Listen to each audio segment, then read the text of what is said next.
जो बोले सो निर्भय,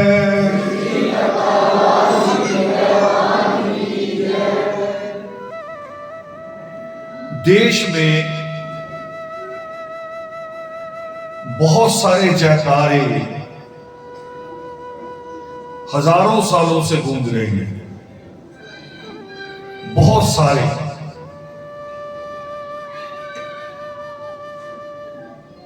देवी देवताओं के नाम से है, कोई नेताओं के नाम से है, मगर एक नारा जो बिना किसी चमत्कार के, जो बिना किसी भय के, जो यहां दिल से आया लोगों के, वो जयकारा है जय भीम। जय भीम, जिसको कहने के बाद गाली नहीं देनी पड़ती, क्योंकि आज ऐसे वीडियो आते हैं कि जय भी बुलवाते हैं और मां बहन की गाली भी देते हैं, दहशत पैदा करते हैं। जय भीम जब कहीं कान में पड़ती है किसी के भी, कोई भी हो, वाल्मीकि समाज हो, पूरा दल समाज हो, आदिवासी हो, या देश की जो बाकी आबादी है वो हो, तो जय भीम कहते ही जहां दलित आदिवासी का सिर गर्व से ऊंचा उठता है, सीना चौड़ा होता है, वहां जय वाल्मीकि सुनते ही जय भीम, जय भीम की आवाज सुनते ही दूसरे वो लोग जो हजारों साल से जुल्म कर रहे थे, जिनके जुल्म आज भी जारी है, आज भी जुल्म जारी है। हिसार में आज बंद की कॉल दी गई है, वहां बच्चों को पकड़ के भीड़ बना के गुंडों के समूह ने कत्ल किया है। हिसार में आज बंद की कॉल है और हिसार के उस आंदोलन का हम यहां से बैठ के सारे लोग समर्थन करते हैं। आप समर्थन करते हैं? बच्चा बच्चा भीम का, हम सारे लोग हिसार बंद का समर्थन करते हैं, मगर समर्थन अंबेडकर मिशन के अनुसार, अंबेडकर की शैली से बाहर नहीं। बाबा साहब भीमराव अंबेडकर जब महार तलाव के लिए गए, महार तलाव, मैं अपने बच्चों से बात करना चाहता हूं जो हिस्ट्री पढ़ते हैं। हिस्ट्री में जब आता है, टीचर बड़े बुरे तरीके से पढ़ाता है, साइमन कमीशन कहते ही टीचर का मुंह भी बड़ा बुरा हो जाता है। मगर एक बात मैंने जर्नलिज्म में सीखी थी। मैं जर्नलिज्म का विद्यार्थी नहीं हूं, मगर उनकी क्लास अटेंड करने का एक दिन अवसर मिला, उनका एक सेमिनार। मैंने जर्नलिज्म में सीखा, वो करे खबर वो नहीं होती जो ऐसे दिखाई देती है। ये जो सीधा हाथ दिखाई दे रहा है, खबर ये नहीं है, खबर इसके पीछे भी, उसका दूसरा पक्ष भी है, और खबर ऐसे भी होगी शायद। ये वो होगी जिसको हम कहते, जिसको सृष्टिकर्ता वाल्मीकि दयावान ने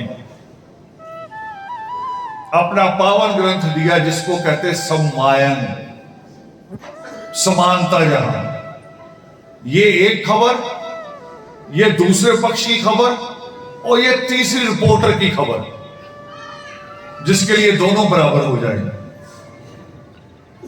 जो दोनों तरफ से देख सके। तो जब टीचर पढ़ाता है साइमन कमीशन, बहुत बुरा चेहरा होता है। और कास्ट की बात नहीं कह रहा हूं, टीचर ब्राह्मण हो, टीचर सिख हो, टीचर मुसलमान हो या कोई भी हो, जब भी साइमन कमीशन की बात करता है उसका चेहरा बुरा सा हो जाता है। क्यों? क्योंकि वो न्यूज को ऐसे देख रहा है। उसने ऐसे भी नहीं देखा, और ये होना तो बहुत बहुत बड़ी बात है। ऐसे होना उसे तो भी पीछे का हिस्सा भी नहीं देखा। कब आया साइमन कमीशन? शायद अगर मेरा बेटे बैठो चुप से, मेरा अगर कैलकुलेशन ठीक है तो लगभग 1927 में आया साइमन कमीशन। और साइमन कमीशन ने किस लिए भारत में कदम रखा? भगत सिंह खिलाफ था, कांग्रेस खिलाफ थी, गदर पार्टी खिलाफ थी, सारे खिलाफ थे। क्यों? उसकी एक पंक्तियां मुझे मिलती हैं गुरदास आलम जी की कविता में। मैंने अपनी किताबों में कई जगह जिक्र किया इन पंक्तियों का। गुरदास आलम वाल्मीकि समाज के बहुत बड़े कवि हुए, और लेफ्ट के जहां भी मेले लगते उनकी किताबें मिलती हैं। उन्होंने लिखा, अपनी कविता में लिखा एक में, जब देश का बंटवारा हो रहा था, चीजें बांटी जा रही थी, और बच्चे अगर देखना चाहे देश के बंटवारे को, तो अभी एक फिल्म आई है थोड़े दिन पहले, 100 साल 2 साल पहले, पार्टीशन 1947। देखना जरूर इस फिल्म को। उसमें बर्तन और चम्मच भी बांटे जा रहे हैं। जब राष्ट्रपति भवन, जिसको हम आज कहते हैं, उसके बर्तनों की बात होती तो वो भी बांटे जा रहे थे। आदमी तो बट ही गए थे, मगर आदमियों में जिनको आदमी नहीं गिनते, इंसानों में जिनको इंसान नहीं गिनते, वो हम थे, जिनसे कोई नहीं पूछ रहा था कि तुम इधर रहोगे कि तुम उधर रहोगे। जिनको कोई नहीं पूछ रहा था। जैसे चमचों को पूछने की, प्लेटों से पूछने की, गिलास से पूछने की जरूरत नहीं थी। वायसराय के भवन के कलीन बांटे जा रहे थे, कलीन से पूछने की जरूरत नहीं थी कि तुम कहां जाओगे। हमारे साथ भी ऐसा ही हो रहा था। हमें भी वस्तुओं में गिना जा रहा था। और उस बात का जिक्र गुरदास आलम अपनी कविता में करते हैं। अंबेडकर नाम की उनकी कविता है। उस कविता में हम कहते हैं वो कि गांधी और जिन्ना के डायलॉग लिखे उन्होंने अपनी काव्य शैली में। जिन्ना कह रहा है और गांधी उसको कह रहा, दोनों एक दूसरे को, और कि ये चीज मुझे चाहिए, ये चीज मुझे चाहिए, ये शहर मुझे चाहिए। और जब हमारी बात आती है तो गांधी कहता कि जनाब जिन्ना, रकबा तुसी साडे तो चाहे थोड़ा वध ले लो। रकबा मीन्स जमीन, चाहे थोड़ा ज्यादा ले लो, पर अछूत सांझे गुलाम ने साडे। उनकी कविता की लाइन बोल रहा हूं, वो कह रहा ये हमारे दोनों के गुलाम हैं, इनको बांट के आधो आध ले लो, क्योंकि गुलामों की जरूरत पड़ेगी दोनों। आपको वोटर भी नहीं गिन रहे थे, आपको इंसान भी नहीं गिन रहे थे। तो जब गांधी और जिन्ना के बीच में ये वार्ता हो तो इतिहास का टीचर का तो चेहरा बिगड़ा ही रहेगा। क्योंकि टीचर जब भी बन के आता, पहले कह रहा मैं गांधीवादी। पहला शब्द होता है कि मेरा गांधी में बहुत विश्वास। टीचर खास तौर पे, पुलिस वाला ना कहे अलग बात है। टीचर ये लाइन जरूर दोहराता है, चाहे अंदर से कितना भी जालिम हो, कि मैं गांधीवादी हूं। हमारा मंच था, मुझे एग्जैक्ट डेट भी पता, 5 सितंबर थी शायद। 5 सितंबर तो दिल्ली की रैली थी। उसके बाद शायद अगस्त का महीना था 2005। और हम कॉन्स्टिट्यूशन क्लब में सेमिनार कर रहे थे गोहाना कांड के बाद, और राजकुमार नाम से एक आदमी, दिल्ली का एक एक्टिविस्ट है, अच्छा काम भी करते होंगे, और हमें अपने मंच पे, हमारे मंच पे आके कहा कि आपने गोहाना कांड के बाद हिंसा नहीं की, हमें कह रहा हो, इसलिए आप गांधीवादी हैं, क्योंकि गांधी ने सिखाया है कि अगर आप पे कोई एक चपेट इधर मारे तो दूसरा गाल भी आगे कर दो। तो जब मैंने अपनी बात कही लास्ट में, तो मैंने कहा मैं बिल्कुल गांधीवादी नहीं, मैं अपनी कौमवादी हूं, मैं अम्बेडकरवादी हूं, मुझे अपने बच्चों की चिंता है। और मैंने कहा राजकुमार जी मुझे ये बताओ, यहां गाल का सवाल नहीं था, यहां गोहाना के 100 घरों को आग लगाने की बात थी। क्या मुझे कहना चाहिए कि 100 को आग लगा लीजिए, 1000 को और लगा लो? क्या कहना चाहिए? मैं कहा बताओ मुझे, आप किस बात को कहां तोड़ रहे हैं? हमारी समझ को आप आज भी समझ रहे हैं कि इनको अकल नहीं है, और ये बात समझा के तालियां बजवा दो। मैं कहा नहीं, मेरा गाल होता तो मैं शायद कह देता भी कोई नहीं, दूसरा गाल भी ले ले, मेरा गाल होता, मगर मेरी कौम के 100 घरों का सवाल था, सैकड़े बच्चों का सवाल था, मेरी बेटियों का सवाल था, जो 2 दिन बाहर से पहले निकल आई, नहीं तो उनकी अस्मत का सवाल भी खड़ा हो जाता। तो मैं कैसे कहूं? तो ये गांधीवाद, उसमें पले हुए लोग अपने आप को टीचर कहलाते हैं। तो जब 1927 के साइमन कमीशन की बात आती है, तो कहते हैं कि ये कम्युनल वार, बुरा था साइमन कमीशन, सांप्रदायिक था, देश को बांटने आया था। बिल्कुल नहीं,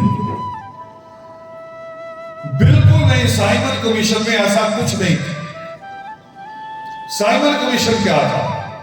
साइमन कमीशन बाबा साहब अंबेडकर की दरखास्त पे, बाबा साहब भीमराव अंबेडकर की प्रार्थना पे, उनके लिखे हुए एक लेटर पे एक साइमन कमीशन का गठन हुआ। जैसा हम आज रोज करते हैं, कोई घटना होती तो हम करें जांच कराओ, जांच कराओ, निष्पक्ष आदमी भेजो, और ज्यादा हम कहां तक जाते हैं कि कोर्ट का कोई जज भेजो, हाई कोर्ट का, सुप्रीम कोर्ट का कोई जज भेजो जो इसकी जांच करे। वो जांच करने कमीशन आया था, जिसको साइमन कमीशन नाम मिला। क्या जांच की? बाबा साहब अंबेडकर उनको तालाब पे ले गए। ये घर घर नल नहीं आता था उस वक्त, तालाब और नदियां होती थी, नहाने के लिए भी, कपड़े धोने के लिए भी, पीने के लिए। स्रोत एक ही था सबके पास, मगर उस पर हमारा अधिकार नहीं। यहां तक कि गांव के जानवर उसमें घुसते थे। तो बाबा साहब अंबेडकर लेके गए साइमन कमीशन को, दिखाया बाबा साहब भीमराव अंबेडकर ने, कुत्ता भेजा पानी में, कुत्ता गया, कुत्ते ने पानी पिया, कुत्ते को और थोड़ा आगे से कुछ किया, वो पानी के अंदर चला गया, किसी ने हंगामा नहीं किया। ना ब्राह्मण बोला, ना ठाकुर बोला, ना बनिया बोला, कोई नहीं बोला। कुत्ता आराम से तालाब में तैर के वापस आ गया। जबकि कुत्ते के कीटाणु, कुत्ते का एक बाल, चाहे कुत्ता हो बिल्ली हो, इनके बाल अगर आपकी सांस से अंदर चले जाएंगे तो ब्रेन ट्यूमर होता है, ब्रेन ट्यूमर होता है। मगर किसी ने हंगामा नहीं किया। फिर बाबा साहब अंबेडकर ने अपने साथियों को कहा जो उस गांव के थे कि अब आप तालाब की तरफ बढ़ो। जब वो तालाब की तरफ बढ़े, अभी तालाब कई कदम दूर था, पानी छुआ भी नहीं, वहां बैठे ब्राह्मण ठाकुरों ने हंगामा कर दिया कि तालाब भ्रष्ट हो जाएगा, तालाब भ्रष्ट हो जाएगा। बाबा साहब अंबेडकर ने कहा बस ये मैं ये भारत आपको दिखाना चाहता था, क्योंकि जो भारत गांधी आपको दिखा रहे हैं वो भारत भारत नहीं है। भारत में दो तरह के गुलाम हैं, एक कंपनी के गुलाम है, पूरा देश कंपनी का गुलाम है, ईस्ट इंडिया कंपनी का, जिसको इंग्लैंड की महारानी चला रही है, और दूसरा उन गुलामों का गुलाम है, वो हम हैं, जिनको तालाब की तरफ आते देख के रोक दिया कि तुम यहां नहीं आ सकते, तुम नहीं आ सकते। बीच में बात थोड़ी कह रहा हूं अलग, ये बेटी यहां तक आई चल के, ये बाबा साहब भीमराव अंबेडकर ने हिम्मत दी है। सृष्टिकर्ता वाल्मीकि देवा ने तो लिखा है कि जननी और जन्मभूमि स्वर्ग से बढ़कर है, मगर उसको ऊपर आने देते थे हम? आने देते थे? ये हिम्मत किसने दी है? जिनका शहादत दिवस आज हम मना रहे हैं, उस बाबा साहब भीमराव अंबेडकर, कि बेटियां भी लड़के ही नहीं, बेटियां भी आपकी तरह ही काम करें। ये उसी बाबा साहब भीमराव अंबेडकर ने, और इसी विषय पे जब बाबा साहब भीमराव अंबेडकर ने कहा कि सृष्टिकर्ता वाल्मीकि दयावान कहते हैं कि कन्या रत्न की प्राप्ति कई जन्मों के पुरुषार्थ के बाद प्राप्त होती है, तो देश की बेटी को बराबर अधिकार होने चाहिए। बराबर अधिकार कहां कहां? बाप की संपत्ति में भी उसका बराबर का अधिकार हो, और अगर उसका पति के साथ, पति शराबी है, जुआरी है, वो अगर खुद तलाक लेना चाहे पत्नी, तो तलाक का अधिकार उसे भी होना चाहिए। उससे पहले बेटियों को अधिकार नहीं था औरतों को, चाहे वो ब्राह्मण की औरत थी, चाहे वो ठाकुर की औरत थी, वो पिसेगी, मरेगी, उसको कह के भेजा जाता था कि जिस घर में तू डोली में बैठ के जा रही है, अर्थी पे बैठ के निकल आना, यानी पिट पिट के मार खा के फिर निकल आना। मगर बाबा साहब अम्बेडकर ने जब पार्लियामेंट में भाषण दिया तो अपनी बात यहीं से शुरुआत की कि अगर सीता को उस वक्त अधिकार होता तलाक का, तो राम की जरूरत नहीं थी उसे निकाल।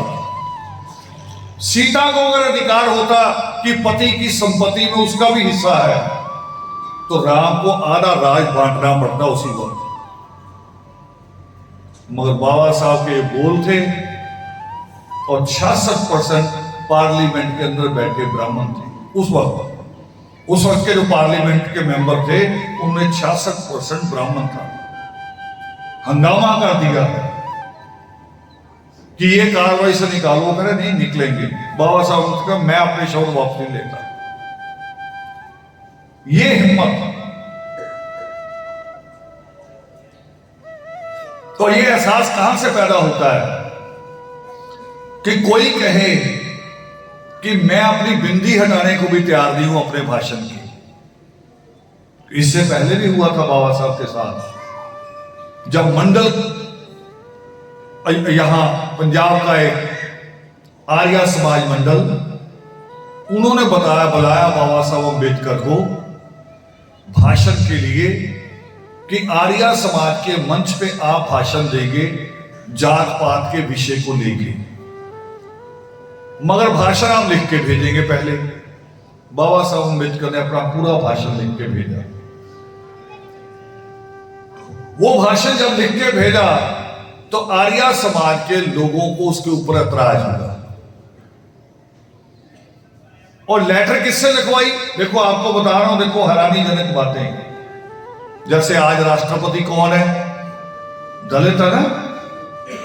आर्या समाज, और आर्या समाज ने जो बाबा साहब अम्बेडकर को जवाब भिजवाया, वो पंजाब के एक अदालत से भिजवाया कि जी आपकी भाषण में कुछ लाइनें गलत हैं, कुछ पैराग्राफ है जिन पे हमको इतराज है। और बाबा साहब अम्बेडकर का क्या जवाब था? वो कह रहे आप पैराग्राफ कह रहे हैं, लाइनें कह रहे हैं, मैं एक बिंदी हटाने को तैयार नहीं हूं, भले आप मुझे बुलाओ ना बुलाओ। ये हिम्मत होनी चाहिए, ये ईमानदारी भी होनी चाहिए अपने विचारों के प्रति। और बाबा साहब अम्बेडकर ने जब पार्लियामेंट में बोला बेटियों के अधिकारों पे, तो लोगों ने हंगामा किया। बाबा साहब अम्बेडकर कह रहे मैं इस्तीफा दे सकता हूं, कानून मंत्री के पद से इस्तीफा दे सकता हूं, मगर शब्द वापस नहीं लूंगा। इतनी बड़ी बात है। देश में कितने कांड हुए, खैरलाल जी कांड हुआ, बिहार में तो पता नहीं कितनी बार 50-50, 100-100 लोगों का सामूहिक कत्लेआम हुआ। यहां हरियाणा की जमीन पे गोहाना, उसके बाद मिर्चपुर कांड हुआ, मगर कभी कभी सुना कि किसी दलित सांसद ने, किसी दलित एमएलए ने इस्तीफा दे दिया? सुना आज तक? नहीं देते। पद उनको इतना प्यारा है, चिपक के रहते हैं। कौम के साथ जो मर्जी हो, आप जितने मर्जी हार पहनाओ, जितने मर्जी उनके स्वागत करो, मगर वो अपनी पार्टी के हैं, क्योंकि उनको अगली बार फिर टिकट लेना, पार्टी की तरफ रहते हैं, पार्टी की तरफ। हम किसी पार्टी की तरफ नहीं, हम अपनी कौम की तरफ हैं। जो हमारी कौम की बात करे। यहां हरियाणा में, केवल हरियाणा में नहीं, पूरे देश में एक डिमांड है, जरूरत है इस कौम की। और ये जरूरत जब से आरक्षण शुरू हुआ तभी से लोगों ने कहना शुरू किया। अमर सिंह धानक थे, यही हरियाणा से एमएलए बने थे, उन्होंने जवाहरलाल नेहरू को पत्र लिखा था। उस वक्त की बात बता रहा हूं। जवाहरलाल नेहरू को पत्र लिखा था कि आरक्षण जिस तरीके से रखा गया है उसका लाभ सारी दलित जातियों को बराबर नहीं मिलता। और जो इसका जवाब है हमारे पास, वो जवाब है पंडित जवाहरलाल नेहरू का लिखा हुआ। उसमें पंडित जवाहरलाल नेहरू ने इस बात को एक्सेप्ट किया, माना कि आरक्षण का लाभ सारी दलित जातियों को बराबर नहीं मिलता, माना। मगर मैं अभी फिर 1927 पे जा रहा हूं नीचे। वो 1927, मैं जो बच्चों को कह रहा हूं कि साइमन कमीशन जब आए तो ऐसे सीना तान के बैठ जाया करो, थोड़ा सा ऊपर उठा लो, टीचर को लगे कि यहां कुछ समझने वाले बैठे हैं। क्योंकि जब 1927 में साइमन कमीशन आया, उसने देखी हमारी हालत, तभी उन्होंने बाबा साहब अंबेडकर को हमारा अलग, गांधी कह रहा था कि सबका जो नुमाइंदा हूं, रिप्रेजेंटेड हूं, जो गोलमेज कॉन्फ्रेंस में जाएगा, वो कह रहा था मैं हूं, अपने आप को कह रहा था गांधी। मगर जब साइमन कमीशन को बाबा साहब अंबेडकर ने दिखाया कि वो एक हिंदू अलग है और हम अलग हैं, वो केवल कागजों में वेट बढ़ाने के लिए, ताकि भारत की हिस्सेदारी ज्यादा हो जाए, पाकिस्तान को कम छोटा हिस्सा मिले, इसलिए दलितों को अपने साथ जोड़ के दिखा रहा है। मगर हमारी हिस्सेदारी तो उस तालाब के गंदे पानी में भी नहीं है जहां इनकी भैंसें नहाती, हमें वहां भी हिस्सा नहीं है। इसलिए जब देश आजाद हो तो हमारे हिस्से की बात भी होगी। और इसको भी और समझ लो, यहां यह मत सोच लेना टीचर आपको गुमराह करेगा कि बाबा साहब अम्बेडकर अलग डिमांड उठा रहे थे, उनको देश के साथ खड़ा होना चाहिए था। बाबा साहब अम्बेडकर अकेले नहीं थे। आपके यहां है ना हरियाणा का जींद, संगरूर का ही राजा लगता था ना जींद को, अगर किसी को पता है तो। राजा था ना एक, पटौदी का नवाब था, अलग था ना रियासत, पानीपत का नवाब अलग था, ऐसे पटियाला का राजा अलग था, नाभा का राजा अलग था, ग्वालियर का राजा अलग था, और हैदराबाद निजाम अलग था, गोलकुंडा गुजरात का अलग था। कई राजे थे, छोटे छोटे छोटे छोटे। वो राजे भी इकट्ठे होकर अंग्रेजों से बात कर रहे थे, केवल बाबा साहब नहीं बात कर रहे थे, राजा भी बात कर रहे थे कि जब देश आजाद होगा तो मेरे महल का क्या होगा, मेरे किले का क्या होगा, मेरे खजाने का क्या होगा, मेरे पास जो नौकर हैं उनका क्या होगा, मेरी सुरक्षा का क्या होगा। राज परिवार भी बात कर रहे थे, उन्होंने भी सबने मिलकर एक यूनियन बनाई थी और यूनियन ने अपने आगे 2-3 नुमाइंदे बनाए कि ये गोलमेज कॉन्फ्रेंस में जाएंगे। हिस्सा वो भी मांग रहे थे, सिख भी हिस्सा मांग रहा था, सिखों के नुमाइंदे भी जा रहे थे। मुसलमानों की मुस्लिम लीग थी जिनसे सबसे बड़े मोहम्मद अली जिन्ना जा रहे थे। अब देखो, जब हम जिन्ना को पढ़ेंगे तो लगेगा कि जिन्ना बहुत बुरा था, लगेगा। टीचर हमें इसी एंगल से पढ़ाएगा, सिर्फ ऐसे नहीं देखने देगा। लगेगा हमें कि मोहम्मद अली जिन्ना बहुत बुरा था कि देश के 2 टुकड़े करा दिए। मेरी कौम, अपनी कौम, वाल्मीकि कौम, जितनी हम इधर है उतनी पाकिस्तान में है। मुझे लोगों ने बताया उधर से हैदराबाद एक उधर भी है। हैदराबाद में एक ही वाल्मीकि बस्ती है जिसमें 30,000 की आबादी, एक बस्ती में। भारत में शायद ना हो, भारत में मथुरा की बस्ती बड़ी है, भारत गेट की, मगर वो उसकी गिनती भी 10,000 तक। लवकुश नगर है लखनऊ का, वो भी 10-12,000 तक, मगर पाकिस्तान की वो बस्ती 30,000 की आबादी है, 30,000। और भी है, लाहौर में भी है, कराची में भी है, हर जगह है। तो मुझे भी लगता है कभी कभी जिन्ना ने बीच में दीवार खिंचवा ली, मेरी आधी कौम उधर और मैं इधर, और उनके भी वही दुख है जो हमारे इधर है, बल्कि और बुरे। मगर जब भारतीय जनता पार्टी ने मोदी के नेतृत्व में चुनाव लड़ा, पूरे भारत के पार्लियामेंट का,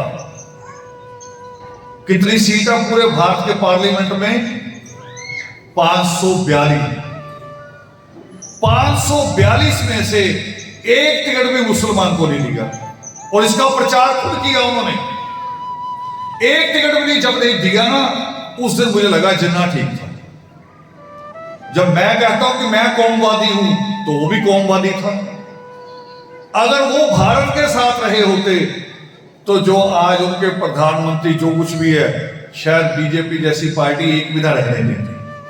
हो सकता था ना, ये प्रैक्टिकल करके बता रहा हूं आपको, तुलना करके।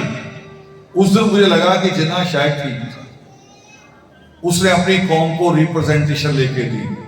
हाँ, आगे विकास नहीं किया उन्होंने, वो शिक्षा की तरफ नहीं, बड़े तोपों की तरफ बढ़ रहे हैं, ये थोड़ा सा गलत है। शिक्षा की तरफ बढ़ना चाहिए था।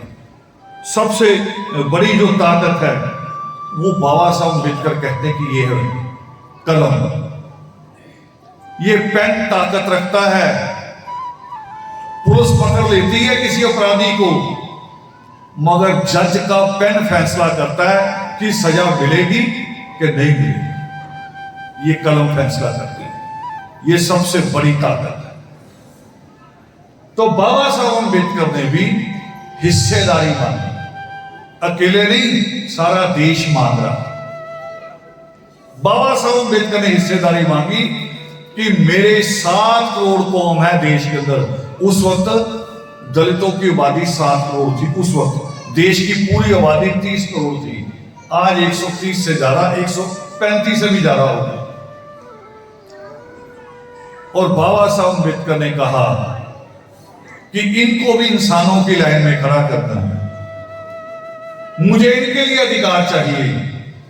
और ये लड़ाई लड़ते हुए बाबा साहब अम्बेडकर ने अपने 4 बच्चे कुर्बान किए।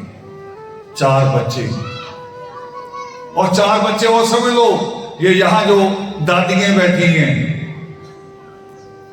इनको बच्चों में मैं वहां देखा करता था हॉस्पिटल में, हमारे पिताजी, माँ भी, दादा भी, उन्होंने सबने हॉस्पिटल में काम किया। तो कई बार उनके साथ जाते थे तो देखते थे, डॉक्टर जब पूछता था ना कि और किसी औरत से आई जो हॉस्पिटल, कि बीबी जी कितने बच्चे, वो कह रही थी कि जी बच्चे तो 2 ही हैं, 4 छोरियां लग गए। छोरियां लग, यानी लड़कियों को बच्चों में गिनते ही नहीं है। ये दादी अभी भी वैसी हैं, आज भी हमारे अंदर जो बैठी है।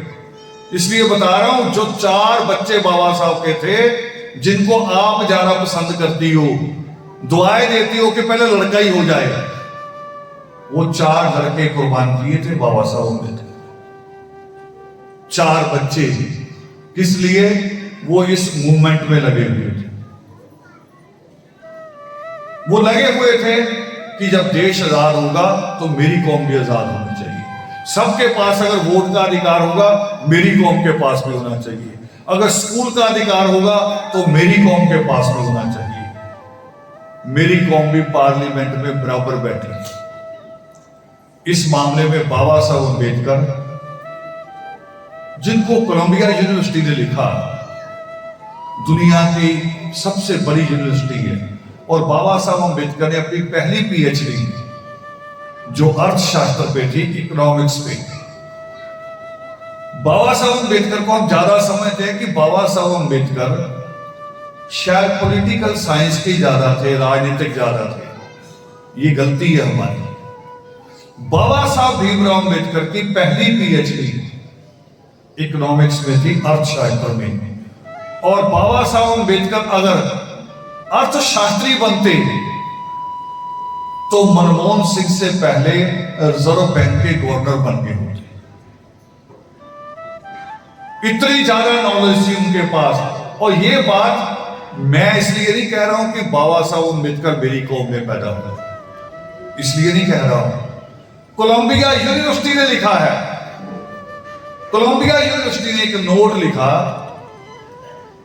जब बाबा साहब अम्बेडकर की मूर्ति लगाई गई, उन्होंने अपनी यूनिवर्सिटी का 100 साला मनाया, तब कोलंबिया यूनिवर्सिटी ने लिखा उस नोट में कि हमारे 100 साल के इतिहास में बाबा साहब अम्बेडकर जैसा ब्रिलियंट स्टूडेंट दूसरा नहीं आया। ब्रिलियंट, ब्रिलियंट, जो बाल की खाल उतार दे, ऐसा स्टूडेंट नहीं आया। ये कौन कह रहा है? अमेरिका की यूनिवर्सिटी कोलंबिया, जहां सारी दुनिया के लोग पढ़ने जाते हैं, हर देश का बच्चा वहां होता है। वो यूनिवर्सिटी लिख रही है अपने नोट में, ये किसी लीडर का बयान नहीं है जो झूठा जुमला आ जाए। ये यूनिवर्सिटी की असेसमेंट है, उनकी समझ है कि ऐसा स्टूडेंट नहीं आया। तो ऐसा स्टूडेंट जब वोट की बात सोच रहा था तो उसने सोचा कि एक वोट से मेरी कौम का काम नहीं होगा। आज जो मैंने कहा ना अभी कि हम पे जब जुल्म होता है तो कोई लीडर इस्तीफा देता है एमएलए की सीट से, मैं कह रहा हूं पंची से भी नहीं देता। गांव का पंच भी होना, वो वहां से भी नहीं देता। यहां नगर पालिका का पार्षद होना, अगर काउंसलर, वहां से भी नहीं इस्तीफा देता।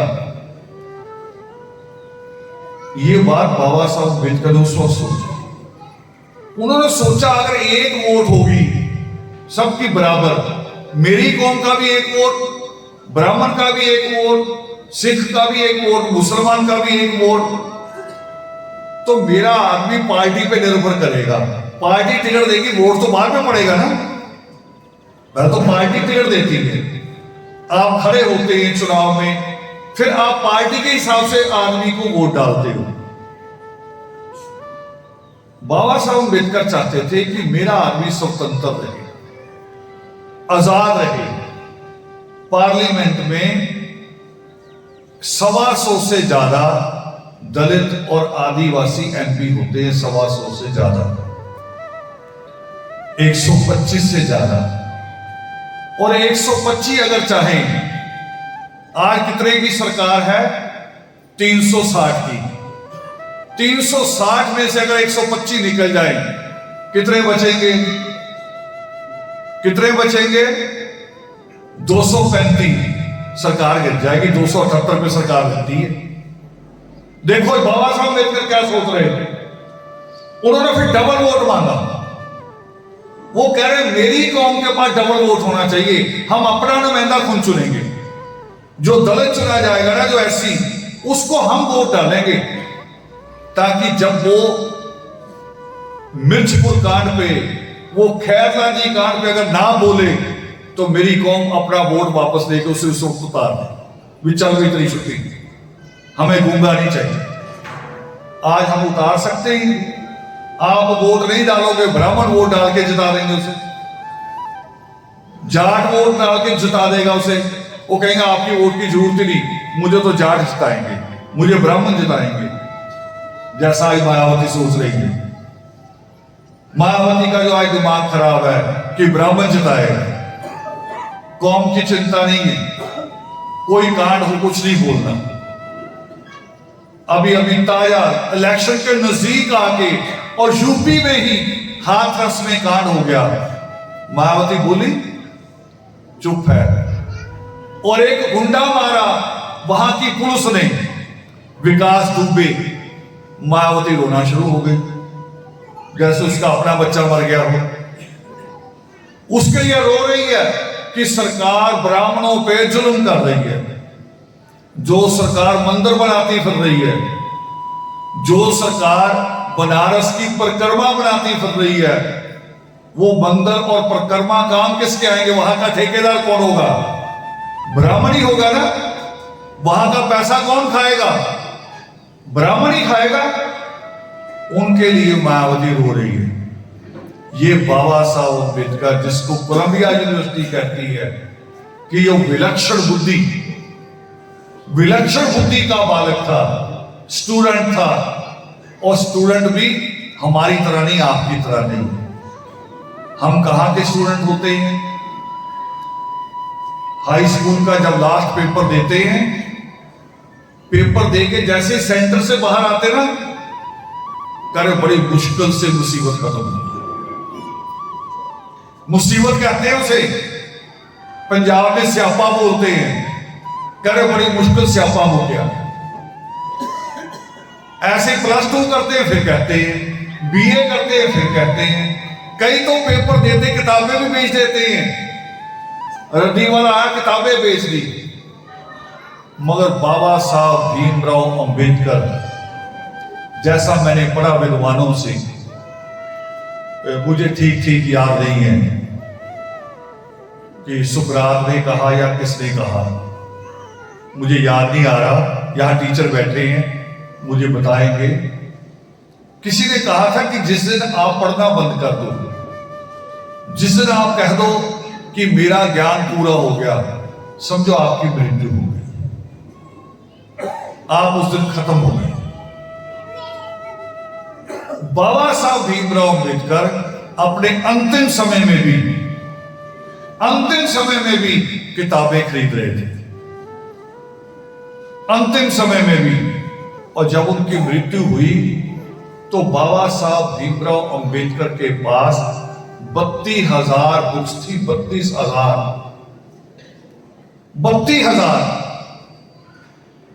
और मैं दसूआ में था, दसूआ या मुगेरिया, याद ही रहता, कट्ठा नाम है उनका। उस वक्त पहली किताब आई थी अपनी अंबेडकर से विमुख सफाई कामगार समाज। मुझे एक टीचर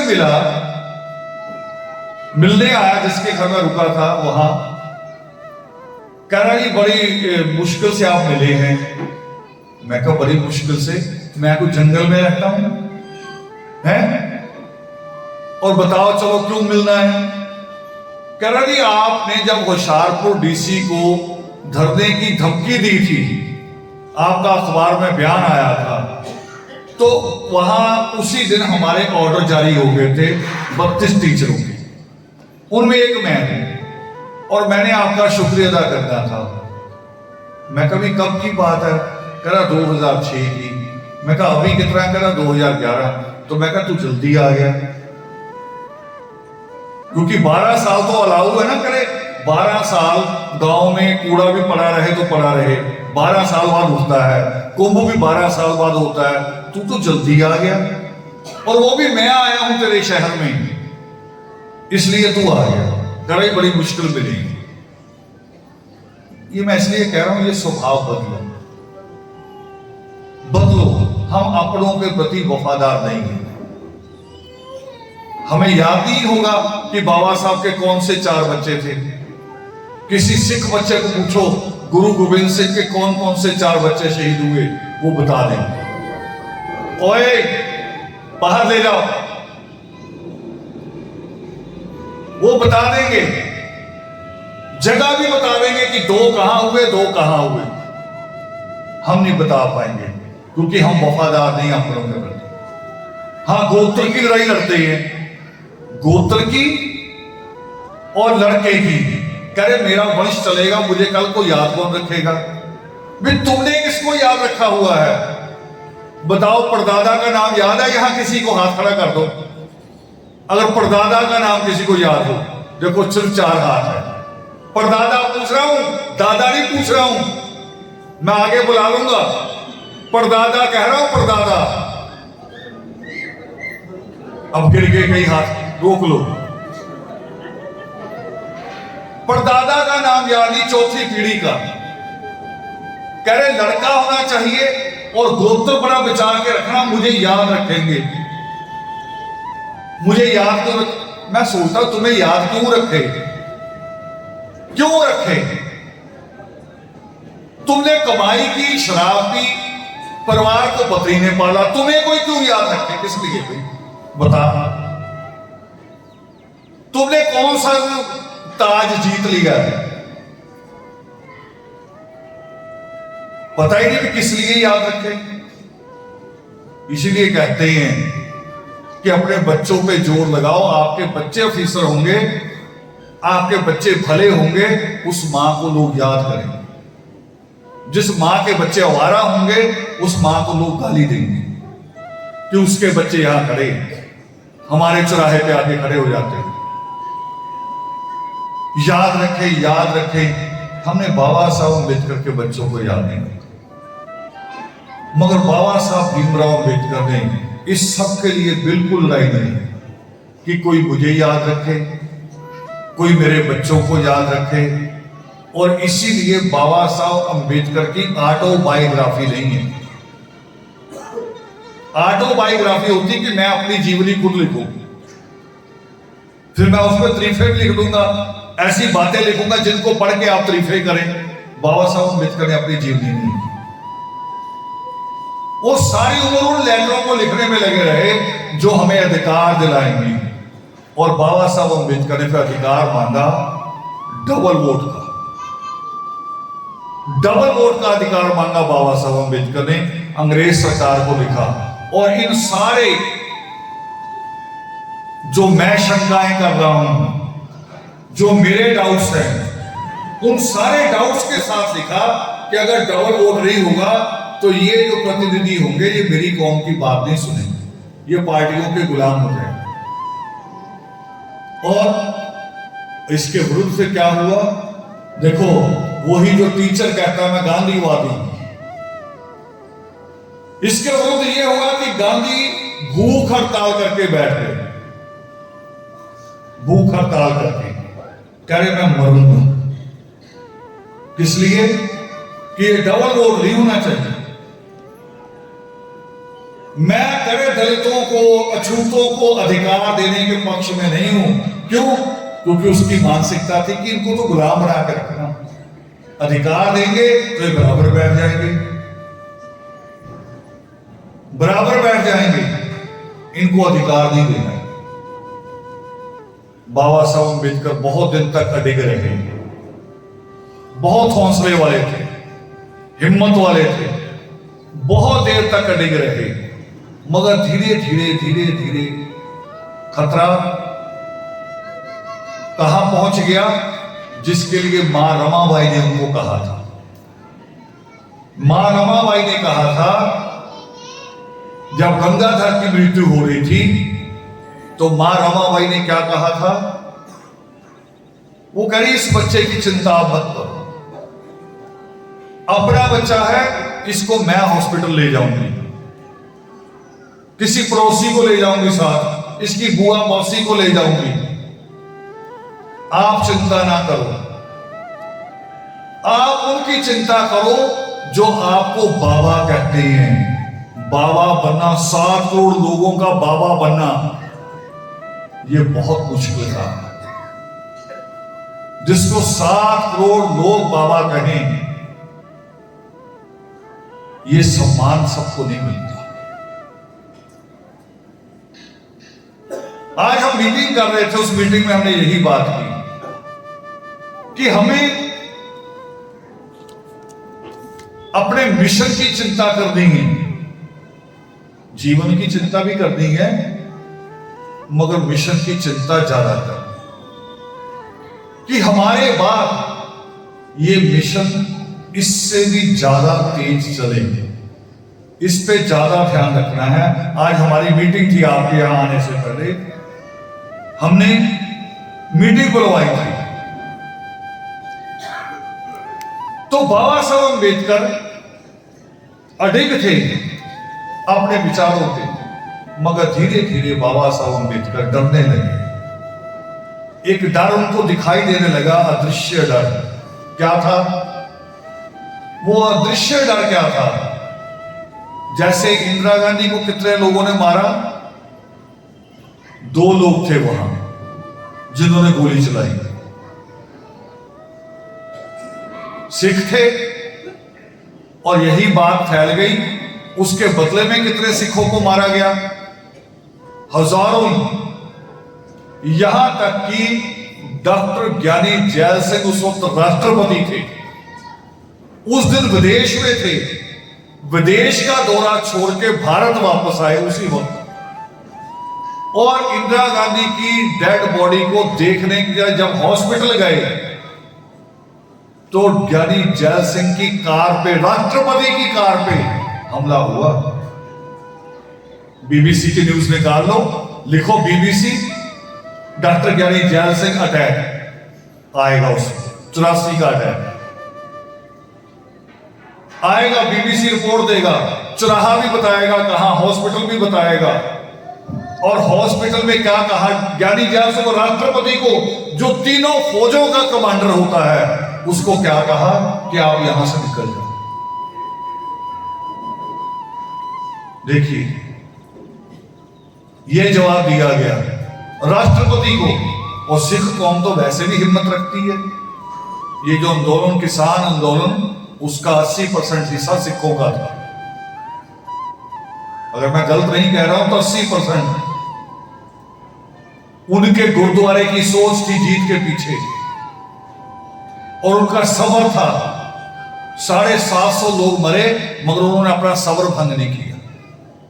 हम जब करते कभी कभी, है ना, चलो भी आज कैथल बंद कराएं, आज भिवानी बंद कराएं, कार आई सीधा रोड़ा मारेंगे, हाथ में कृपान है, कार पे मारेंगे। भी कार वाले का क्या कसूर है? लड़ाई तो सरकार के साथ है, अपराधी कहीं और घूम रहे हैं, और हम जो बेचारा कार में थे, हमारा ही आदमी चला आ रहा हो। मेरे साथ भी हुआ, मेरे साथ भी हुआ। हमने पंजाब बंद की कॉल की, जय हनुमान सीरियल में लुधियाना से सारे लीडरों की टीम मेरे साथ चली। जब मेरे पास टाटा स्टेट कार थी, लीडरों की सारे लीडर लुधियाना के मेरे साथ, पीछे एक और गाड़ी, फगवाड़ा बंद था, फगवाड़ा की घटना हमने रॉन्ग साइड से निकाला, क्योंकि जब रोड रोकते तो रॉन्ग साइड खुला होता है। हमने रॉन्ग साइड से निकाला, पुलिस करी ना जाओ। हमने कहा जी हमारा आंदोलन है, पुलिस करी से जाओ। मगर आंदोलनकारियों ने जब कार देखी, वो भागे चले आ रहे। मैंने कहा कार रोक के बाहर आ जाओ, इनको चेहरे दिखाओ पहले। हमें आंदोलन लड़ना ही नहीं आता, हमें समझ नहीं आंदोलन कैसे लड़ना है।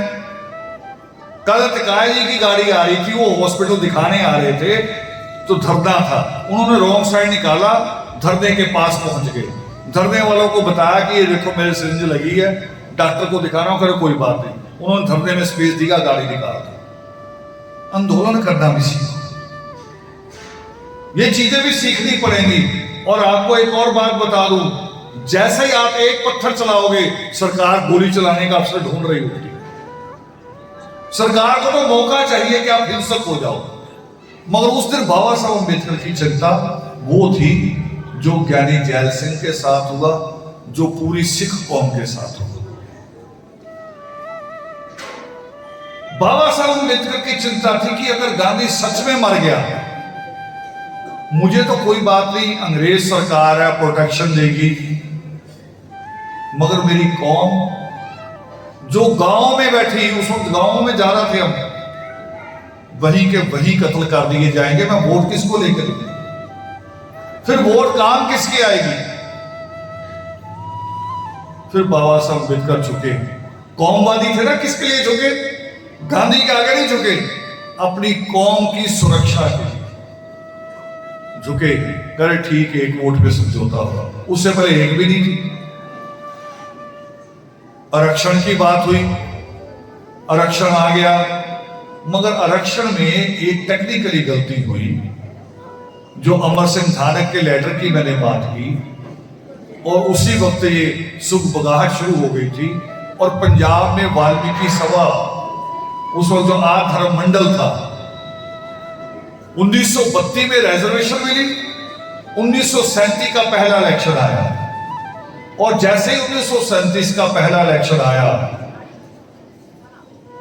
तो उस वक्त महापंजाब, पूरा पंजाब होता था, ये हरियाणा, हिमाचल, जो पंजाब है वो, और जो इन तीनों स्टेटों को जोड़े तो इसका इतना ही हिस्सा पाकिस्तान में चला गया। ये पूरा पंजाब था, और उसकी 8 सीटें उस वक्त पार्लियामेंट की रिजर्व हुई।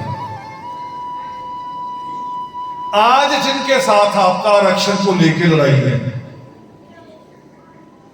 आधर्म मंडल का डेपुटेशन बनाया उन्होंने, जिसमें हमारे लोग भी शामिल थे, और अंग्रेज सरकार से जाके, जिसको अब कहते हैं आप इलेक्शन कमिश्नर, उनसे मिले, उनको कहा जी ये 8 सीटें हमारी ठीक नहीं है, इनमें से 5 बदल दो। बात इंग्लिश में हो रही थी, हमारे लोग बीच में बैठे, 2-3 8-10 लोगों का प्रतिनिधिमंडल था, हमारे जो 2-3 थे उनको पता नहीं चल रहा था बात क्या हो रही है, पूरी बात इंग्लिश में की। जब सुबह उर्दू के अखबारों में खबर छपी कि ये 5 सीटें बदल दी गई हैं, तब हमारे लोगों को पता चला कि हमें बीच में बिठा के हमारे दलितों ने हमें धोखा दिया, ब्राह्मण ने नहीं दिया, दलितों ने। उस दिन आधर्म मंडल तोड़ दिया हमारी कौम ने, वाल्मीकि सवा लाख फोन की दोबारा। वाल्मीकि सभा ने इलेक्शन लड़ा, जीतना तो था ही नहीं, एकदम बनी सभा, हारना था। मगर ये लड़ाई वहीं से चल रही, यानी 1932 में आरक्षण मिला, 5 साल बाद ही समस्या खड़ी हो गई। कैसे हो गई, अब इसको दूसरी तरह से समझ लो, जैसे मैं अपनी किताब में भी लिखता हूं, जो मैंने सरकार को दिए गए मांग पत्रों में भी लिखा, कि जैसे एक मां सुबह जल्दबाजी में है, अपने काम पे भी जाना है उसे, बच्चों को खाना भी देना है, स्कूल में तैयार भी करना है, वो कभी कभी क्या करती है, एक ही प्लेट में खाना लगा देती है, करिए लो एक प्लेट में बैठो, दोनों तरफ बैठो, खा लो, जल्दी तैयार हो जाओ। वो खाना खाते हैं और वो बाल बना रही है बेटी के, मगर जो खाना बच्चा, जो ज्यादा बच्चा चतुर है, जो ज्यादा थोड़ा तेज है, वो दूसरे का हिस्सा भी खा जाता है, क्योंकि एक ही प्लेट में। और दूसरा रो रहा है, वो कह रहा है मेरे वाला भी खा गया, तो मां के पास समय नहीं, वो कह रही चलो जल्दी और स्कूल भागो, तुम्हें मैं दोपहर में दे दूंगी। हमारे साथ ये हो रहा है, रिजर्वेशन पूरा कोटा एक ही प्लेट में आ रहा है, और जो चालाक है, चतुर है, वो प्लेट आते आते ही खा जाते हैं, उसमें से प्लेट आने नहीं देते आगे, पहले ही खा जाते हैं। तो इसलिए हमारी हरियाणा में ये डिमांड है हरियाणा की सरकार से, हम बहुत संवैधानिक तरीके से कह रहे हैं, नहीं तो उखाड़ भी फेंकेंगे। उखाड़ फेंकने की बात इसलिए कह रहा हूं दावे के साथ कि आज बीजेपी का जो उसका बड़ा ब्रेन बैंक है, जिसको कहते हैं आरएसएस, उनकी 100% कोशिश लगी हुई है कि दलितों में केवल वाल्मीकि कौम हमारे साथ सेट हो जाए तो हमारा राज खत्म नहीं होगा। और मैं आपको बताना चाह रहा हूं कि वाल्मीकि कौम अब मूर्ख नहीं है, समझती है। वाल्मीकि कौम वो थी जिनको पूछो भी तुम्हारा कांग्रेस ने कुछ किया, कह रहे मैंने क्या कराना, कह रहे पूछो वोट किसको देना, कह रहा वोट कांग्रेस को दूंगा, हम कांग्रेस मैन हैं। कोई काम नहीं, कोई जरूरत नहीं, कोई लीडर नहीं, मगर वोट कांग्रेस को देना। और आज हमने कांग्रेस से वोट उखाड़ दिया कि नहीं उखाड़ दिया, उखाड़ दिया कि नहीं। और मुझे तो, मेरे पास तो गवाह है, पंजाब का सबसे बड़ा पेपर है पंजाबी का अजीत, हिंदी में भी छपता है उनका, मगर पंजाबी का सबसे लीडिंग पेपर है, विदेशों में भी वही पढ़ा जाता है। जब हंसराज हंस को चुनाव लड़वाया गया था जलंधर का, तब रात को 8:30 बजे अजीत अखबार का जो मालिक भी है, चीफ एडिटर भी है, बरजिंदर सिंह हमदर्द, इसलिए नाम बोल रहा हूं, ये मीडिया पे जाएगा, और विद्वान आदमी है, पहले ट्रिब्यून का एडिटर रहा है वो, पंजाबी ट्रिब्यून का। उसका रात को मेरे पास फोन आ रहा 8 बजे के बाद, कह रहा रावण जी चुनाव का परिणाम क्या होगा ये बाद में सोचेंगे, वो तो वोटें गिनी जाएंगी, पता चलेगा, मगर आपने आज एक लड़ाई जीत ली है। मैंने कहा वो क्या? वो कह रहा मैंने अपने जीवन में पता नहीं कितने चुनाव देखे हैं, पूरे देश में देखे हैं। वाल्मीकि बस्तियां वो होती थी, आप भी यकीन करोगे, कहोगे कि वाल्मीकि बस्तियां वो होती थी जहां कांग्रेस के अलावा दूसरा झंडा लगता ही नहीं था, ठीक नहीं थी, आपने भी देखी होंगी। मगर कह रहा आज हैरान हुआ, उसने बस्तियों के नाम लिए जो मशहूर बस्ती हैं जलंधर की बड़ी, यहां दिग्गज लीडर रहते हैं कांग्रेस के, वाल्मीकि लीडर, आली मोहल्ले का नाम लिया, संगरा मोहल्ले का नाम लिया, बड़ी बस्तियों का। कह रहा आज मैं दिन में वहां था, घूम रहा था बार बार, कह रहा वहां कांग्रेस का बूथ नहीं लगा, ये चमत्कार कर दिया, चमत्कार हुआ कि जो कह रहे मरेंगे कांग्रेस में, कह रहे वो कांग्रेस का झंडा तो क्या बूथ भी नहीं लगा लास्ट। रावण सच्चे संत सिपाही, इसी आधार पे कह रहे हैं, इसी आधार पे। और दूसरा आधार, मैं जो कहा ना बीजेपी आरएसएस प्रयास कर रही है, ये यूं नहीं कह रहा। जब यूपी का सीएम था राजनाथ सिंह, उसने हमारा अलग आरक्षण किया था, नोटिफिकेशन जारी हुआ था, मगर उसके एकदम बाद सरकार टूट के मायावती आती उसने नोटिफिकेशन वापस ले लिया। जब राजस्थान में वसुंधरा की सरकार थी, उसका नोटिफिकेशन तो बिल्कुल ही अद्भुत था। ये बैठे राजस्थान के लोग, नागवंशी जी बैठे हैं, सुरेश जी, इनको याद होगा, पूनम जी को, उसका नोटिफिकेशन इतना बढ़िया आया था, उसमें आया भी जितनी भी एससी की सीटें खाली पड़ी हैं, जितने भी, वो केवल वाल्मीकि समाज से भरो, इनका बैकलॉग हो गया। जितनी एससी की सीटें पुरानी पड़ी हैं सारी, और बच्चों को आदेश क्या मिला कि आपने अलग अलग डिपार्टमेंट में नहीं जाना, आप अपने डॉक्यूमेंट और एप्लीकेशन डीसी ऑफिस में दे दो, पोस्ट लिखो, आप किस पोस्ट के लिए चाह रहे हो, आपको वहीं लगाया जाएगा। ये वसुंधरा के समय नोटिफिकेशन हुआ। अब सोचो क्यों हुआ होगा इतना बड़ा नोटिफिकेशन? वो चाहते हैं आपका वोट, आपकी ताकत उनको पता है, आपको नहीं पता, आप उनको पता आपकी ताकत। और इस मंच से मैं कह रहा हूं, चाहे यहां खट्टर तक आवाज जाए, चाहे मोदी और अमित शाह तक जाए, चाहे आरएसएस के लोग नोट करते हैं, मुझे पता नोट करते हैं, और मेरी बात तो बहुत नोट होती है 1 सेकंडों में। उसकी मिसाल दे देता हूं। अभी जिस दिन अमरिंदर सिंह सीएम बने थे जब पंजाब के, और वाल्मीकि तीर्थ गए तो बेअदबी हुई थी, मैंने जब सुबह नोट डाला कांग्रेस के खिलाफ, मुख्यमंत्री के खिलाफ, तो बीजेपी का राष्ट्रीय महासचिव है अमृतसर से, मेयर भी रहा है, शोबेग मलिक, नाम बता रहा हूं रिकॉर्ड पे, 10 मिनट बाद उसका फोन अतिकाय जी के पास आ गया, 10 मिनट बाद, कि रावत जी को कहो भी ये मूवमेंट तेज करे, हम पीछे खड़े हैं। सोच लो फिर, हमें पढ़ते हैं कि नहीं पढ़ते? बच्चा बच्चा भी हमें नोट करते हैं कि नहीं करते? इसलिए यहां से चैलेंज कर के बल पे, आदर्श की इस परिवार के बल पे चैलेंज कर रहा हूं कि इन्होंने भी अगर हमें कांग्रेस की तरह बेवकूफ बनाने की कोशिश की तो इनकी धज्जियां उड़ा देंगे हम। रावण जी की साथ पे, रावण जी की साथ पे। स्पष्ट एजेंडा है, स्पष्ट एजेंडा हमारा। हमें एबी की तरह आरक्षण नहीं चाहिए, हमें एबी की तरह आरक्षण नहीं चाहिए। हमें क्या चाहिए? वाल्मीकि कौम के लिए सफाई कर्मचारी जाती हैं जितने भी भारत में हैं, जो सफाई कर्मचारी के नाम से पेशे में जातिगत, उन 76 कास्टों को अलग आरक्षण चाहिए केवल सफाई कर्मचारी के नाम पे। सफाई कर्मचारी ये नहीं कि उसका बाप पेशा करता हो, जाति है जो सफाई कर्मचारी, उनके नाम से हमें अलग आरक्षण चाहिए। ये एजेंडा हम बार बार दे चुके हैं।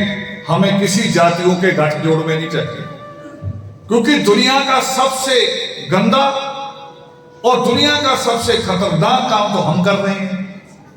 सीवर में हमारा नौजवान उतरता है, बाहर नहीं आता, और हमें किसी के साथ अटैच करते हैं और फिर सिरसा यूनिवर्सिटी का वीसी बना के भेजते हैं विजय करायत को, और हमारा हिस्सा कहते हैं कि आपके हिस्से में से बना दिया। हमारा हिस्सा कैसे? उसने तो एक सफाई कर्मचारी भर्ती नहीं किया जितना समय वीसी अशोक जी, आपको पता होगा, एक सफाई कर्मचारी भी यूनिवर्सिटी में पक्का भर्ती हुआ हो। बैठिए, संस्था से हैं अशोक जी। आदमी हमारे कोटे से भेजा, एक सफाई कर्मचारी रखा यूनिवर्सिटी में, जबकि वो चाहता तो प्रोफेसर भर्ती कर सकता। इसलिए हमारा आरक्षण अलग होना चाहिए पूरे देश में, और केवल एजुकेशन में नहीं, सर्विसेज में भी बराबर हो, एजुकेशन में भी बराबर। पंजाब ने एजुकेशन में दे दिया, यहां सर्विस में दे दिया, यानी अजीबोगरीब काम कर रहे हैं। अगर एजुकेशन में नहीं होगा तो नौकरी कौन सी मांगेंगे? ये पंजाब का हाल है। यहां एजुकेशन में दे दिया, सर्विस में नहीं दिया। सर्विस की जब लिस्ट बनेगी हम बाहर हो जाएंगे, क्योंकि जो लड़ रहा है वो ज्यादा बुरा नजर आता है। वो कह रहा अच्छा ये लड़ रहा है, इसको तो नहीं लेने दूंगा, दूसरे को दे दूंगा बगल वाले। आज हमारे साथ ये हो रहा है। तो हम यहां से हमारा आंदोलन,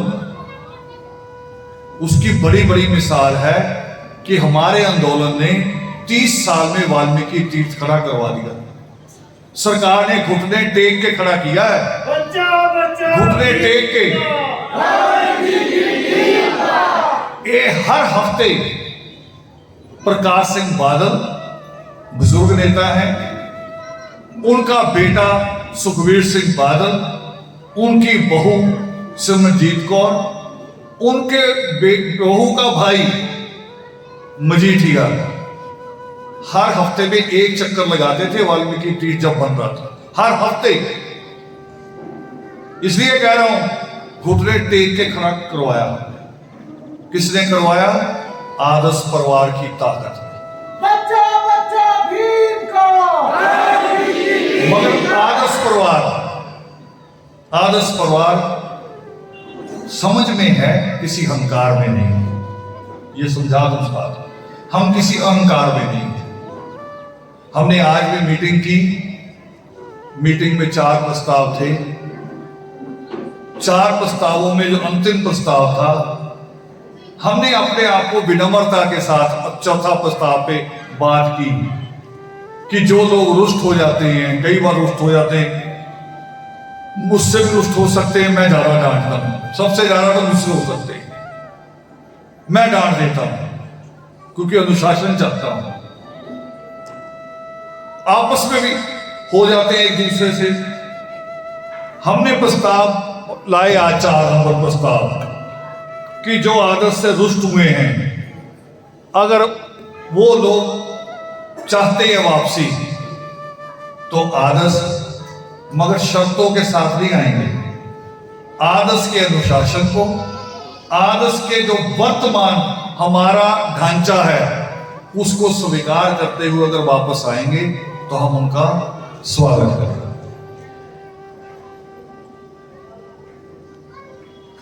ये इसलिए कहा कि हम अहंकार में नहीं हैं, कि हम बहुत बड़ी ताकत है और हम आपस में अहंकार पालें एक दूसरे के साथ। हम अहंकार में नहीं हैं, हम इस समझ में हैं कि 1 और 1 11 हो जाते हैं। हम इस समझ के साथ हैं कि जो बाबा साहब अम्बेडकर ने कहा था कि संगठित होना जरूरी है, हम उस समझ के साथ हैं। इसलिए हमने कहा तो बाबा साहब भीमराव अम्बेडकर जिनका शहादत दिवस हम आज मना रहे हैं, उनके बारे में कुछ और बातें मैं कहना चाह रहा हूं, शायद आपकी नॉलेज में हो ना। पहले तो आज का दिन, क्योंकि मैंने हिसार से बात शुरू की, हिसार की घटना से, तो मैंने आज के दिन पे बात नहीं की। आज का दिन जो है 25 दिसंबर बाबा साहब अम्बेडकर ने चुना था मनुस्मृति को आग लगाने के लिए। आज का दिन 25 दिसंबर 1927 में बाबा साहब अम्बेडकर ने मनुस्मृति दहन की थी। किस लिए कहा बाबा साहब अम्बेडकर ने कि ये दमन की बात करती है, ये शोषण की बात करती है, ये मानवता की बात नहीं करती, इसमें बराबरी नहीं है। जब ईश्वर बराबर के हाथ पैर दे के पैदा करता है तो कोई जातियों में कैसे बांध सकता है। बाबा साहब अम्बेडकर ने मनुस्मृति दहन की। तो मुझे लगा, जो मेरी समझ है, कि बाबा साहब अम्बेडकर ने 25 दिसंबर क्यों चुना। शायद इसलिए भी चुना होगा कि 25 दिसंबर है जिसके पास्टर, जिसके पादरी हमारी कौम को गुमराह करते घूम रहे हैं कि ईसाई बन जाओ भला हो जाएगा। मैं आपको बता दूंगा भाई, दुनिया में और ज्यादा देशों के, बड़े देशों में केवल कनाडा एक देश बचा है कि वहां जो स्टूडेंट जाएगा वो वहां की पीआर ले सकता है। 2-3 साल के बाद वो पीआर यानी परमानेंट वहां रहने के लिए, वहां की सिटीजनशिप के लिए अप्लाई कर सकता है। ऑस्ट्रेलिया, अमेरिका, फ्रांस, इंग्लैंड, ये सारे देशों ने बंद कर दिया। वो कह रहे पढ़ने आओ, 2 साल बाद डिग्री खत्म हो जाए वैसे ही वापस चले जाओ। चाहे आप कहो जी मैं लाख ईसाई हूं, वो कह रहे अपने वहां जाके ईसाई रहना, यहां ईसाई की जरूरत नहीं है, यहां हम गोरे ईसाई पहले बैठे, तुम्हारी जरूरत नहीं। इंग्लैंड का रिकॉर्ड निकाल दो और सर्च करो, इंग्लैंड के जातीय दंगे ये भर के सर्च करो, उसमें निकल आएगा कि अंग्रेज के गोरे जहां भारत के लोग रहते हैं, पाकिस्तान के लोग रहते हैं, उन बस्तियों पे हमला करते हैं कि यहां से निकल जाओ, तुमने बेरोजगारी पैदा कर दी। वो पूछते नहीं कि तुम ईसाई बने हो कि नहीं बने हो, जबकि वाल्मीकि कौम के लगभग लोग ईसाई बन के गए हैं, मगर वो भगाते हैं रोज हमें भगाते हैं वहां से। शायद बाबा साहब अम्बेडकर ने भी इसलिए चुना होगा कि हमें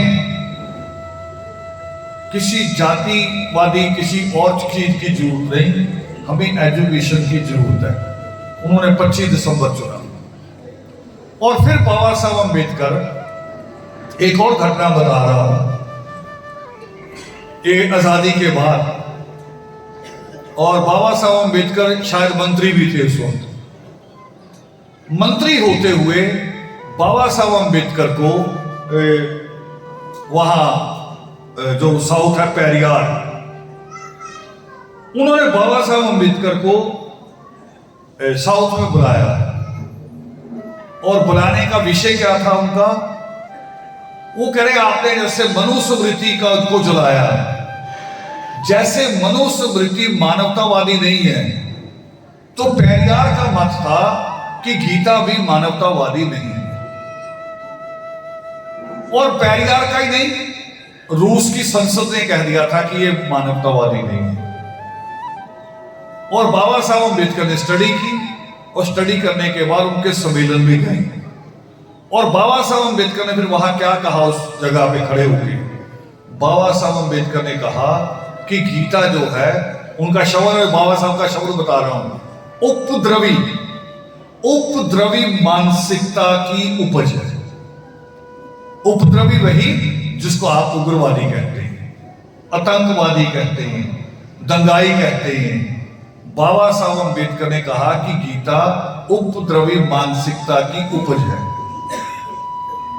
और बातें बड़ी अच्छी लगेंगी आपको, आप उलझन में पढ़ सकते हैं। मैं थोड़ा क्लियर कर रहा हूं, जैसे मैंने साइमन कमीशन क्लियर किया, मैं इसको भी क्लियर करना चाह रहा हूं, थोड़ा सा क्लियर कर रहा हूं ताकि आप कहीं मार ना खाए, मेरे बच्चे कहीं भटके ना। गीता के श्लोक आएंगे, आपको लगेंगे बड़े अच्छे, ये तो बड़ी अच्छी बात कह रही है, यहां ये श्लोक तो बड़ी अच्छी बात कह रहा है, मगर पता हो कैसे अच्छे हैं? अब उसको समझ लो, मैं बता रहा हूं। आज मैं पूनम जी को बता रहा था कि कोई आदमी आपके बगल में बैठ के कहे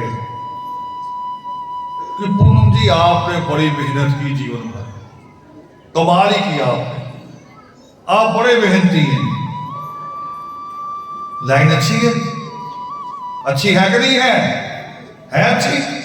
और अगली भी लाइन अच्छी है, मगर उसका अर्थ देखना क्या होगा। अगली लाइन में वो कहे मगर आपने अपने बारे में कुछ नहीं सोचा। लाइन अच्छी है, लाइन अच्छी है, मगर संकेत अच्छा नहीं। संकेत क्या कहता है कि आदमी पूरे परिवार को छोड़ के अपने ऊपर आ जाए, स्वार्थी हो जाए। गीता के श्लोक ऐसे ही हैं, उसको समझने के लिए थोड़ा जोर देना पड़ता है दिमाग पे।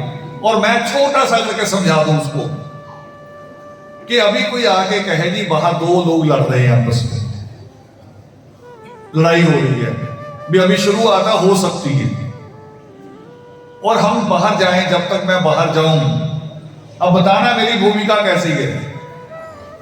मैं बाहर जाऊं, और जब मैं बाहर जाऊं तो उनमें से एक आदमी हाथ जोड़ रहा हो, मगर दूसरा गाली दे रहा हो। एक हाथ जोड़ रहा हो, वो कहे छोड़ो क्या लेना लड़के, चलो छोड़ो कोई नहीं, मगर दूसरा गाली ललकार रहा हो, और मैं हाथ जोड़ने वाले के बगल में खड़ा हो जाऊं, या तो बगल में मैं इसलिए खड़ा हो जाऊं कि गाली देने वाले को कहूं कि देख इसने हाथ जोड़ दिए, अब तू भी हाथ जोड़, और गले मिलो, तब भूमिका क्या है? तब ठीक है ना। मगर मैं हाथ जोड़ने वाले के बगल में खड़ा होकर कहूं तू मर्द ही नहीं है, तेरे में हिम्मत ही नहीं है, तू कायर है, जा तू डूब मर, वो गाली दे रहा तू चुप कर है। और इसको मैं अगर दूसरी तरह से उसे कहूं धार्मिक तरीके से, जो कृष्ण कह रहा है, धार्मिक तरीके से अगर कहूं कि उसको तो हर हालत में मरना ही है, तू नहीं मारेगा तो तू भी मरेगा, चल तू ही मार, और मारेगा तो ईश्वर का प्यारा हो जाएगा। बताओ कभी मारकर भी ईश्वर के प्यारे हो सकते? क्रोध को मार के विष्णु ईश्वर का प्यारा हुआ था? हुआ था? नहीं हुआ, उसे सजा भोगनी पड़ी कि नहीं? मगर गीता ये कहती, असल में गीता ये उसका निचोड़ है, बाकी सारी बातें भूल लो अच्छी बुरी। और बाबा साहब अम्बेडकर ने उस मंच पे खड़े होकर बोला, जब वापस आए तो इंडिया के उस वक्त दो बड़े परिवार होते थे, जैसे आज दो बड़े परिवार पैसे में, कौन से हैं? कौन है? अडानी अंबानी, और उस वक्त होते थे टाटा बिरला। दो बड़े परिवार थे उस वक्त, पैसा सारे कारोबार उनके पास थे। और बिरला परिवार के घर से गांधी का खाना जाता था रोज, 3 टाइम टिफिन बना के कार में रख के भेजा जाता था, बड़ी महंगी कार में। और जब बाबा साहब अम्बेडकर लौटे गीता पर बात करने के बाद, तो बिरला परिवार के जो बिजनेसमैन थे, बड़ा नाम था घनश्याम दास बिरला, उनके बड़े भाई जो थे जुगल किशोर बिरला, बड़े भाई उनके, वो 31 मार्च 1954, डेट नोट कर सकते हैं आप, समझ सकते हैं, 31 मार्च 1954, वो बाबा साहब अम्बेडकर से मिलने आए। अब देखना मैं कहां तक बात कर रहा हूं, अपने मोबाइल में मल्टीप्लाई करना इसे। उन्होंने आके कहा कि बाबा साहब अम्बेडकर आप गीता पे क्यों बोलते हैं? आप अपनी कौम के लिए काम करो, कौम के लिए स्कूल खोलो, कौम के लिए जो भी करना वो करो, और मैं इसके लिए आपको 10 लाख रुपया दे सकता हूं। 10 लाख 31 मार्च 1954 में कह रहे हो। 31 मार्च 1954 में 10 लाख। आज कितना हुआ? मेरे ख्याल से शायद 3000 करोड़। भाई क्या हो रहा है ये? 3000 करोड़ ये पेशकश हुई बाबा साहब अम्बेडकर। इसको आप कम भी कर लो, अगर 300 करोड़ भी हो, बताओ आज भारत में कौन सा लीडर है जो 300 करोड़ में नहीं बिक सकता? कौन सा लीडर है?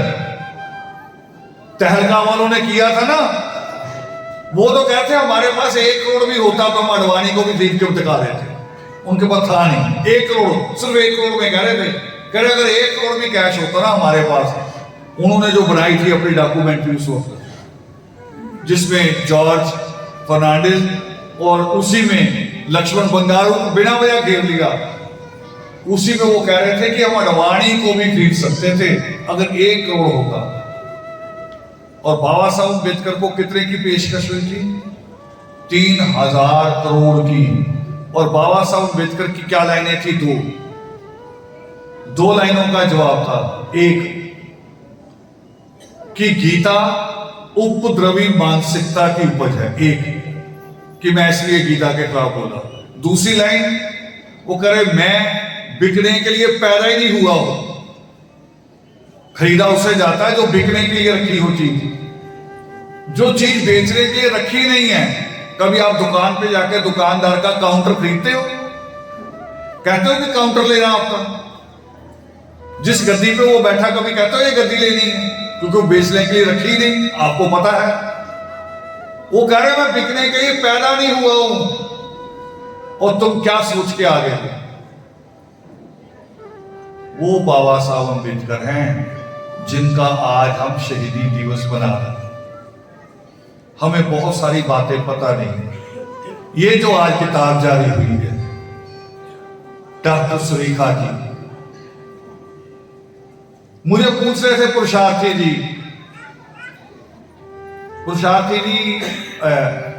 आपको बहुत सारे लोगों को बड़े सख्त लगते होंगे, लगते कई बार आपको, मगर उनका दिल बहुत साफ। मुझे पूछ रहे कि ये किताब इस मंच पे रिलीज हो सकती है? बताओ हरियाणा की टीम, बताओ डॉक्टर सुरेखा का योगदान है कि नहीं है? है कि नहीं है? और किसी आम लड़की से ज्यादा होगा। और ये किताब का विषय क्या है, इसका सब्जेक्ट क्या है? दलित साहित्य। दलित साहित्य का सामाजिक और सांस्कृतिक सरोकार। ये हमारे काम आएगी कि नहीं आएगी? मगर मुझे पूछ रहे थे, आज हम अपनी मेहनत करते हुए अपने बच्चों को यहां तक ले आए। आप जो छोटे छोटे बच्चे बैठे ना, सुरेखा भी ऐसे बैठा करती थी आपके बीच में, आपके बीच में। मगर बाबा साहब अम्बेडकर को जैसे किताबों से प्रेम है, उसको भी किताबों से प्रेम है, और इसलिए आज उसकी लिखी हुई किताब हमारे अधिकारियों ने आके अपने हाथों से यहां उसको रिलीज किया। हमारे अधिकारियों ने ये आज उसका मिशन है, मगर मिशन को सुरक्षा नहीं है। अभी जैसे दीवारें खड़ी कर लेना, अगर दीवारें, समझ लो मेरी बात, दीवारें अकेली खड़ी हो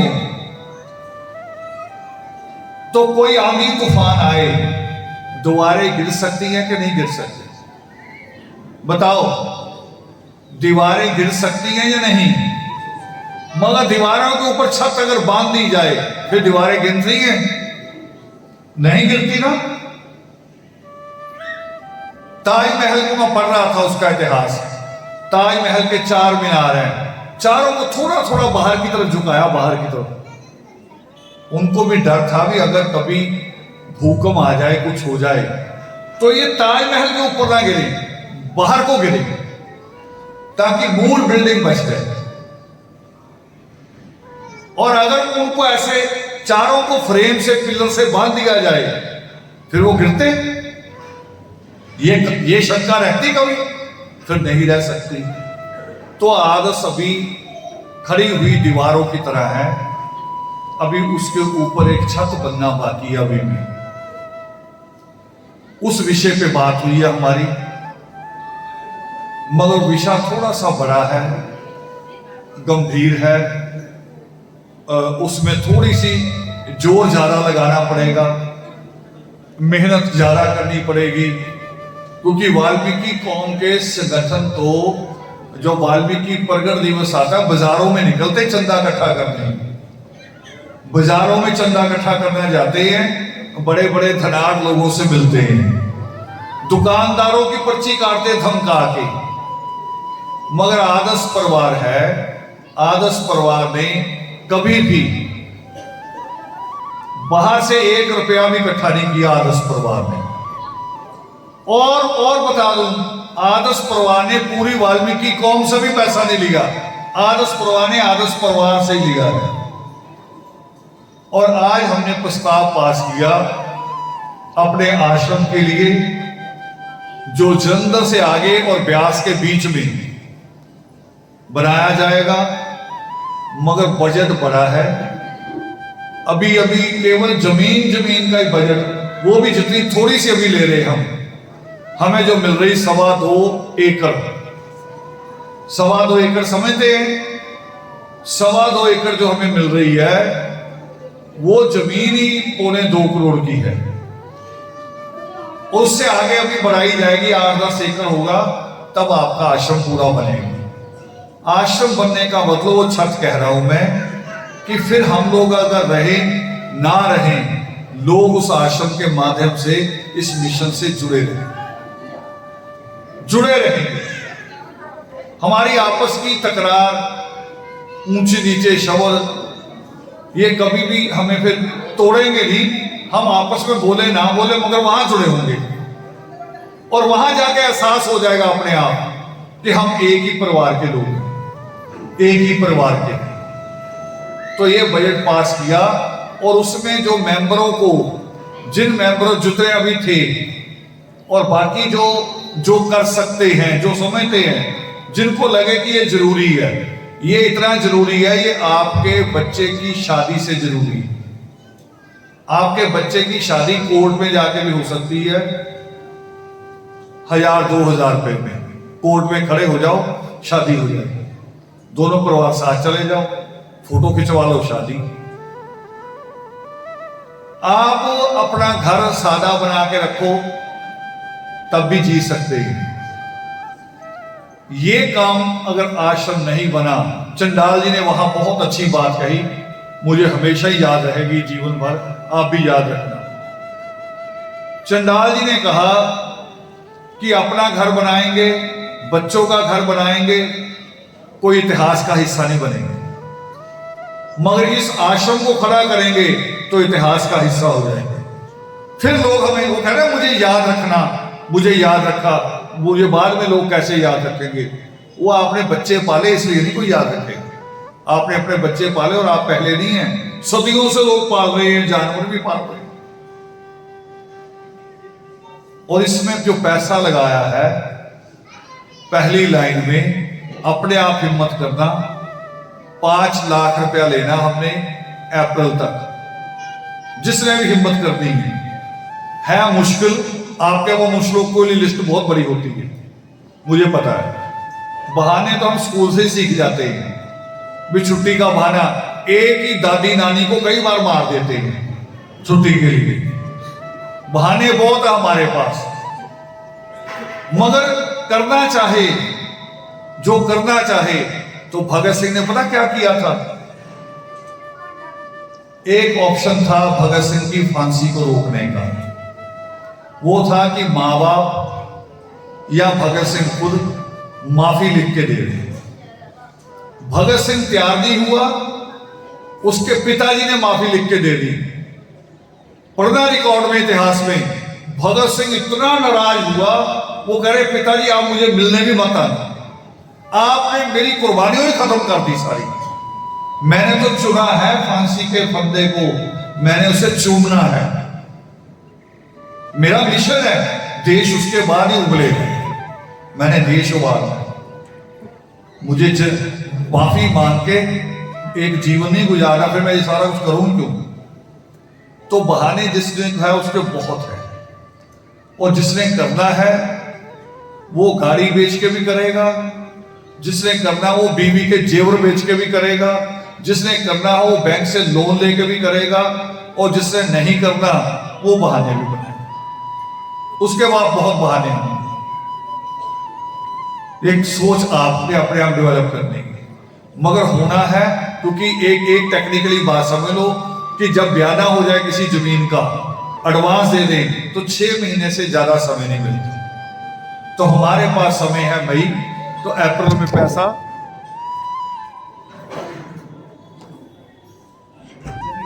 अच्छा चलो कोई नहीं, बात होगी हमारी पूरी लगभग समय पे हुआ। और लास्ट बात दोबारा कह रहा हूं, जिसको फिर करना है, जिसके लिए वाल्मीकि महासम्मेलन का आज का आयोजन हुआ। हमारे साथ बहुत सारे शोषण होते हैं।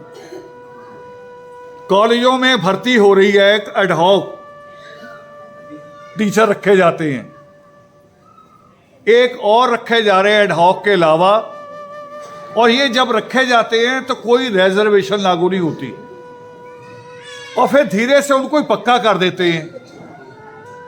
ऐसे कई शोषण हैं। अभी रास्ते में आ रहा था, यही है गांव मुंदड़ी है, यहां यूनिवर्सिटी की बात कर रहे हैं। यूनिवर्सिटी के नाम पे कुछ नहीं बना, सरकार प्रचार कर रही है। एक कॉलेज से यूनिवर्सिटी को चला रहे हैं, वाल्मीकि नाम से यूनिवर्सिटी कॉलेज से चलाई जाती है। हाँ बात करते हैं, बस खत्म कर रहा हूं। कॉलेज में से यूनिवर्सिटी चला रहे हैं, और अभी 6 महीने पहले पोस्टें निकाली उस यूनिवर्सिटी की। 6 महीने पहले पोस्टें, कोई 100 से ज्यादा पोस्टें थी अलग अलग, तो रिजर्व एक पोस्ट थी। वाल्मीकि नाम से यूनिवर्सिटी और रिजर्व पोस्ट एक। ये शोषण हो रहा हमारा। इसलिए बीजेपी की सरकार हो या कल को कोई और आना चाहे, वो कान खोल के समझ ले कि हमें सारे शोषणों का पता है कि हमारा क्या क्या शोषण हो रहा है।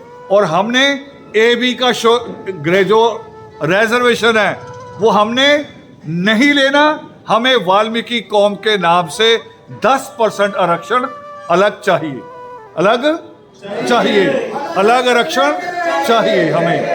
वो 10% आरक्षण चाहिए। हाथ खड़े करो सारे, वाल्मीकि नाम से।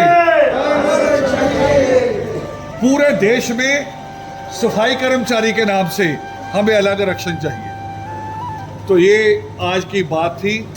आप सब लोग बैठे, बात सुनी, बहुत लंबा समय आप लोगों ने दिया, और ठंड का मौसम है, लौटना भी है, कोहरा भी हो सकता है, मगर बहुत सफल प्रोग्राम। जिस तरह से हम एंटर हुए थे, भरा हुआ हॉल था। अभी भी मेरा ये कैमरा इसलिए घूम रहा है